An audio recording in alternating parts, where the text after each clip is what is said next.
السلام علیکم ورحمت الله تعالی وبرکاته. قدرمنو کتونکو په دې هیله چې راته روغ او جوړ او ښه صحتمند به وئ.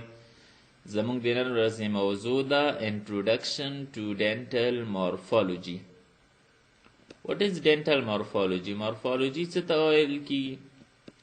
مورفولوژي لفظ له یوناني ژبې څخه اخیستل شوی چې مورف په معنا د فارم یعنی شکل، لاجی په معنا د سټډي یعنی پوهه دی. نو ویلی شو چې مورفولوژي د بیولوژي هغه څانګه ده چې پکې د عضویت ظاهري شکل تر مطالعې لاندې نیول کیږي. همدارنګه ډینټل لفظ د لاتین یا لاتیني ژبې له ډینټ څخه اخیستل شوی چې معنا یې ټوت یا غاښ دی. او یا هم ډینټل لفظ د ګریک یعنی یوناني ژبې له اودون څخه اخیستل شوی چې معنا یې ټوت یا غاښ دی. نو ویلی شو چې د غاښونو د ظاهري شکل تر مطالعې لاندې نیول له ډینټل مورفولوژي څخه عبارت دی. او یا هم the study of shape and form of teeth is called dental morphology. د غاښونو د مورفولوژي د زده کړې لپاره اړینه ده چې غاښ وپیژنو. So what is tooth? غاښ څه شی ده؟ The hardest, white and calcified tissues present in oral cavity within alveolar bone is called tooth. غاښ په وجود کې تر ټولو مقاوم، همدارنګه سپین رنګه او کلسیفي انساجو یا ساختمانونو څخه عبارت دی چې د خولې په جوف کې موجود دي، بیا خصوصا د خولې په جوف کې په الویولر بون کې قرار لري.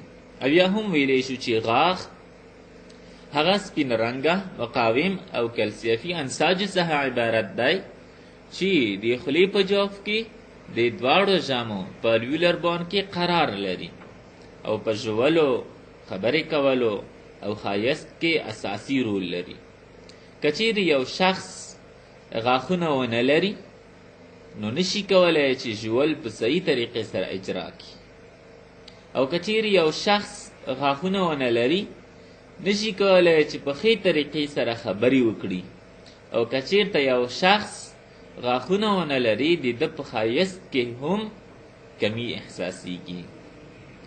که چیرې د مورفولوژي له نظره یو غاښ ته وکتلی شي دوه برخې لري چې عبارت دي له کراون اینډ روټ.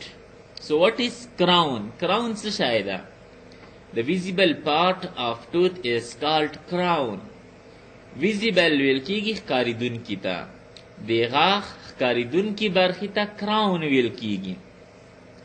لیکلی شوي دي چې کراون یا تاج د خولې په جوف کې د غاښ ښکاریدونکي برخې ته کراون یا تاج ویل کیږي. د غاښ بعضې برخې د وریو په واسطه نه دي پوښل شوي او ښکاري، همدغه ښکاریدونکي برخې ته تاج ویل کیږي. د مثال په ډول موړې عکس ته که چېرته وکتلی شي، په دې عکس کې د ناروغ یا د یو شخص د غاښونو بعضې برخې ښکاري. دغه برخې د وریو په واسطه نه دي پوښل شوي او په خوله کې ښکارېدونکي دي. همدغه سپین رنګه او ښکارېدونکي برخې ته موږ وایو کراون. د یو غاښ کراون د بل غاښ کراون سره فرق لري. ښه مثال جسامت یا سایز ده. د مثال په ډول د سینټرل انسایزر سایز، د کراون سایز د لیټرل انسایزر کراون سره فرق لري، همدارنګه کیناین سره فرق لري، همدارنګه پریمولر او مولر. هغې نه علاوه په اناټومۍ کې هم فرق لري. د مثال په ډول انسایزرز غاښونه چې دي هغه ټیوبرکلز نه لري، خصوصا سنټرل انسایزر او لیټرل انسایزر اس ټیوبرکل نه لري. او کیناین ته موږ وایو چې داسې یو غاښ ده چې سنګل ټیوبرکل لري، په داسې حال کې چې پریمولرز او مولرز ډېر ټیوبرکلونه لري. نو هم په اناټومۍ کې فرق لري. د غاښ دویمه برخه ده روټ. So what is root? روټ څه شی ده؟ The non-visible part. What is root? The non-visible part of tooth is called root. د non-visible ویل کېږي نه ښکارېدونکي ته، د غاښ نه ښکارېدونکي برخې ته روټ یا جزر یا ریښه ویل کېږي. لیکلی شوي دي د خولې په جوف کې د غاښ نه ښکارېدونکې برخې ته روټ ویل کیږي. د غاښ بعضې برخې د وریو په واسطه پوښل شوي دي او د خولې په جوف کې نه ښکاري، همدغه نه ښکارېدونکې برخې ته روټ یا ریښه ویل کیږي. د مثال په ډول دغه عکس ته موږ تاسې ګورو. دغه اولینه برخه چې سپین رنګ لري موږ ورته لیکلي دي کراون، د وریو په واسطه نه ده پوښل شوي، مګر دویمه برخه د غاښ د سور رنګ وریو په واسطه پوښل شوې ده او همدغه برخه د خولې په جوف کې نه ښکاري. نو همدغه نه ښکارېدونکې برخې ته موږ روټ وایو. هر غاښ ممکن چې یوه، دوه، درې یا څو ریښې ولري، اما د ریښې طول به د همغه غاښ 2/3 برخې وي. هدف تینه دا ده چې په لاندې ژامه کې د سنټرل انسایزر نه ان تر سیکنډ پریمولر پورې څومره غاښونه چې دي یوه ریښه لري، ورپسې فرست مولر او همدارنګه سیکنډ مولر په لاندنۍ ژامه کې 2 ریښې لري، او ترډ مولر چې دا په لاندنۍ ژامه کې امکان دی ولري چې 4 ریښې ولري. همدارنګه پاسنۍ ژامه کې سنټرل انسایزر، لیټرل انسایزر، کیناین، همدارنګه سیکنډ پریمولر، دا 4 واړه غاښونه چې دي یوه ریښه لري.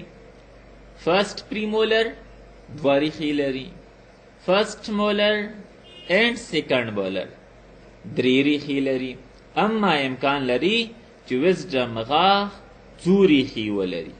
خو شرط څه شی ده چې د ریښې طول به د همغه غاښ 2/3 برخې وي. هدف ترې دا ده چې که چیرې یو غاښ موږ په 3 برخو تقسیم کړو، نو یوه برخه به کراون راځي او 2 برخې به څه شی راځي؟ روټ یا ریښه به راځي. قدرمنو کتونکو، هره ریښه په اپیکس باندې پای ته رسیږي. اپیکس څه ته ویل کیږي؟ د ریښې اخیرنۍ برخې ته موږ اپیکس وایو، او په اپیکس کې یو کوچنی سوری قرار لري چې د فارامین اپیکل په نوم یادیږي. د مثال په ډول موږ داسې وایو چې دغه یوه ریښه ده او د ریښې اپیکس ده یا اخیرنۍ برخه ده.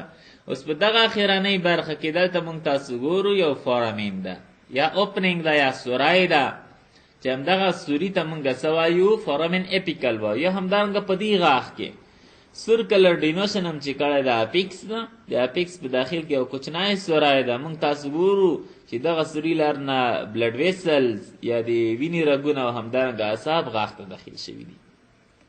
نو اپیکس د ریښې اخیرنۍ برخې ته ویل کیږي او په همدغه اخیرنۍ برخه کې یو کوچنی سوری ده چې د فارامین اپیکل په نوم یادیږي، چې همدغه فارامین د لارې بلډ ویسلز او همدارنګه اعصاب غاښ ته داخلیږي. چون تاج او ریښه د یو غاښ برخې دي، نو ضروري خبره ده چې دغه دواړه برخې په یوې ساحې باندې سره یو ځای شوي وي. نو هغه ساحه چې کراون او ریښه سره پې میلاو شوي دي د نیک په نوم یادیږي، یا د جنجول مارجن په نوم یادیږي، یا د سرویکل مارجن، یا همدارنګه سرویکل په نوم یادیږي. لیکل شوي دي چون تاج او ریښه د غاښ برخې دي، نو هغه ساحه چې دوی سره پرې میلاویږي د کولم په نوم یادیږي. نوموړې ساحه د نیک په نوم هم یادیږي، همدارنګه د سرویکل مارجن، سرویکل او یا هم جنجایول مارجن په نوم هم یادیږي.